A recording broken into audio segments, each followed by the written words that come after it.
Welcome to our first module on analyzing and recording economic events related to inventory.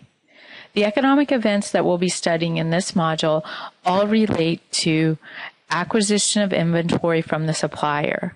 We'll first start with looking at purchasing inventory, receiving discounts, paying for shipping, returning inventory, and then making a payment to the supplier.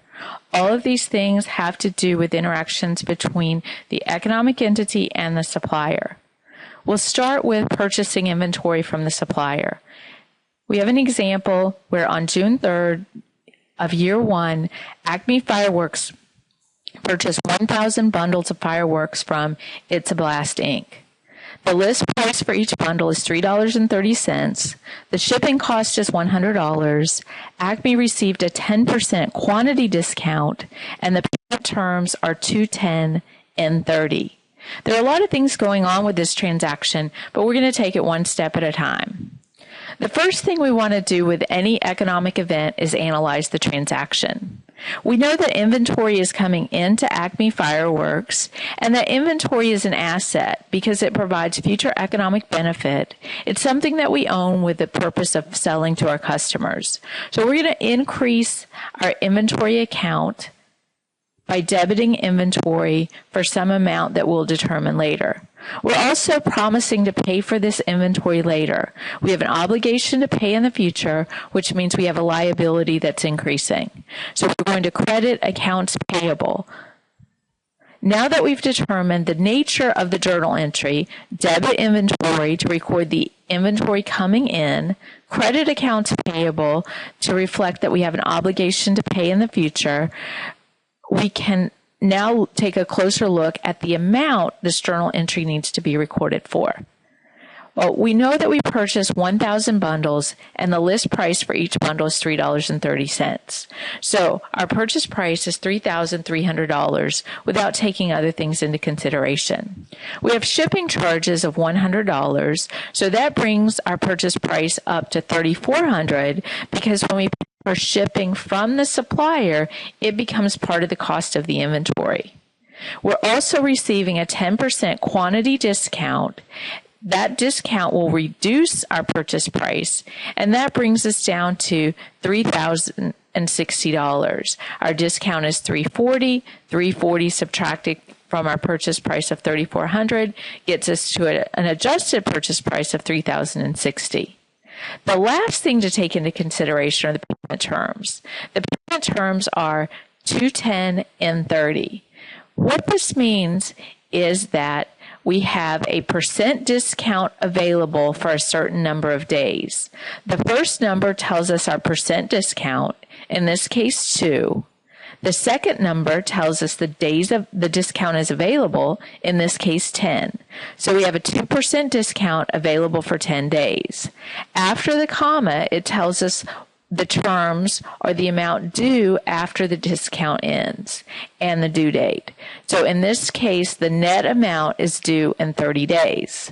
Assuming that we take advantage of the discount, or at least record the transaction as if we will take advantage of the discount, we take 2% of our adjusted price, which gets us to $61.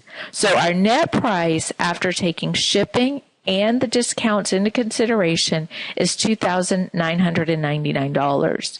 So using the net method, we are going to record the purchase by debiting inventory for $2,999 and crediting accounts payable for $2,999.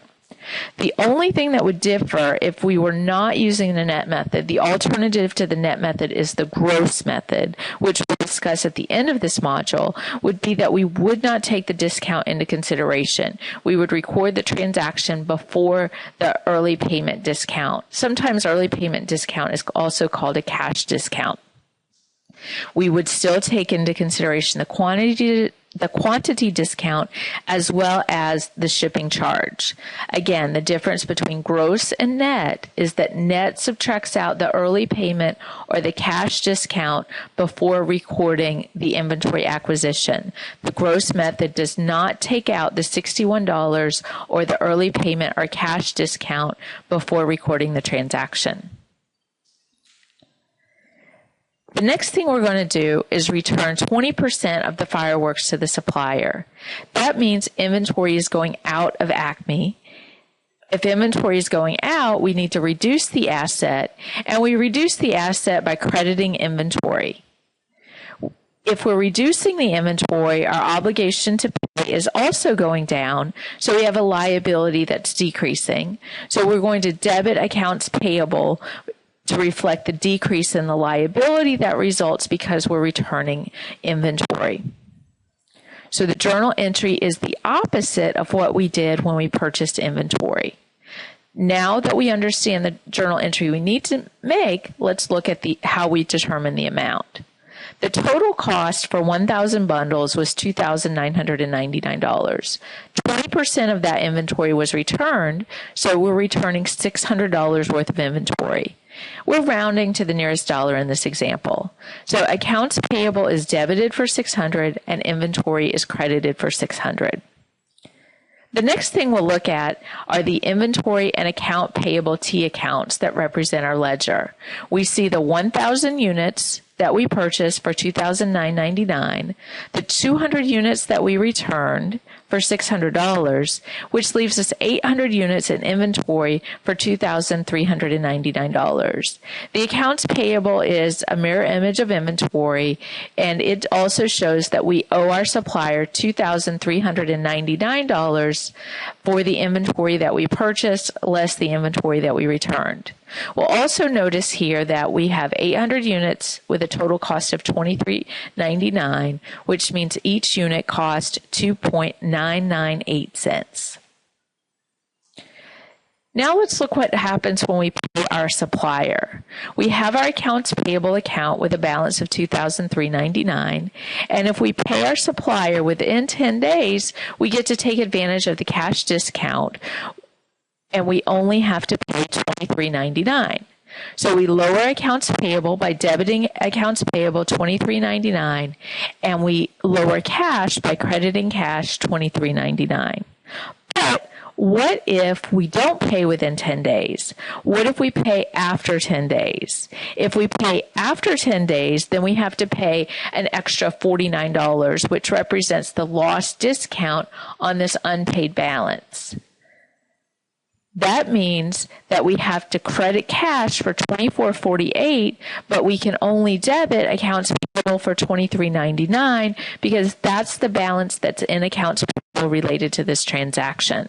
So we'll debit accounts payable $23.99, but we also need another debit of $49 for the discount. We're going to debit an account called Discounts Lost for the $49. Discounts Lost represents an expense, and it's an expense because there's an extra charge associated with paying after the 10 days.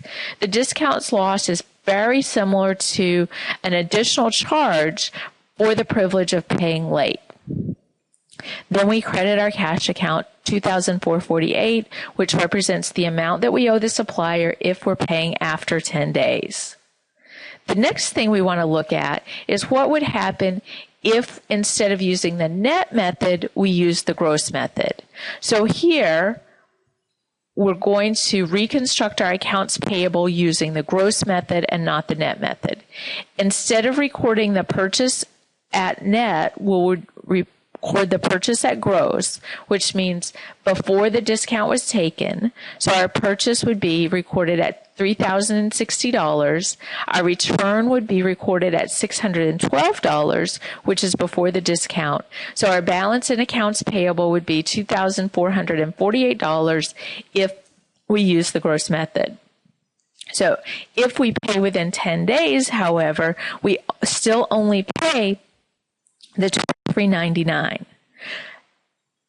But since we recorded it using gross method, we have to debit accounts payable for $2,448, which is the balance in the accounts payable account. That means we need a credit of $49 that we'll put to discounts taken. Discounts taken is a contra expense account, which means it lowers our total expenses. So because we are paying before the discount period expires, our discounts are lower than what they would have otherwise been had we not paid in a timely manner. If we pay After 10 days, we'll pay the full $2,448, which means we debit accounts payable $2,448 and we credit cash $2,448. Now let's review. When we purchase inventory from the supplier, we increase inventory and accounts payable for the cost of inventory.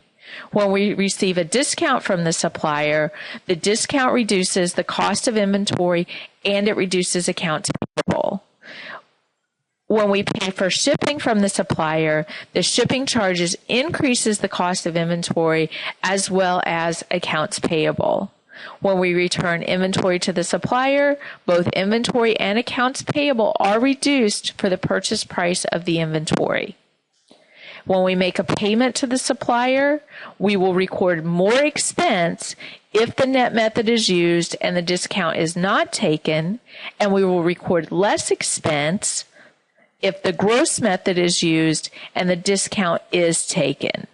The gross and net method are a little bit confusing and tricky. You'll want to take some time to review that section of the module again and then practice it with some of the exercises. So this wraps up our first section on economic events related to inventory.